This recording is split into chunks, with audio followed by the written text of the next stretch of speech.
My brothers and sisters, listen carefully. One of the greatest tests inside a home is the tongue.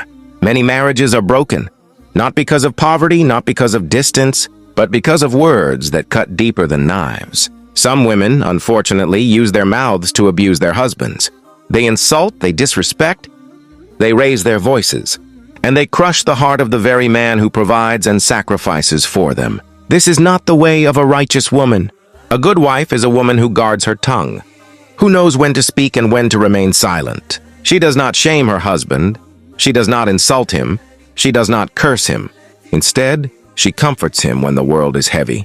She respects him when others disrespect him, and she gives him peace when life gives him stress. The prophet reminded us that the best among you are those who are best to their families. Respect goes both ways.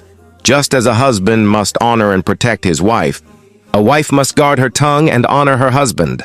A clean mouth is the key to a clean heart, and a clean heart builds a home of peace, not a house of fire. So I ask Allah to protect us from women whose tongues destroy their homes. I ask Allah to grant us wives who bring tranquility, not turmoil. And I ask Allah to bless our sisters with wisdom and patience, so their words become a source of comfort, not a weapon of destruction. Remember, the greatest beauty of a woman is not in her face, not in her clothes, but in her character and in the gentleness of her speech. May Allah guide us all to use our tongues for good, and may He fill our homes with love, mercy, and peace. Amen.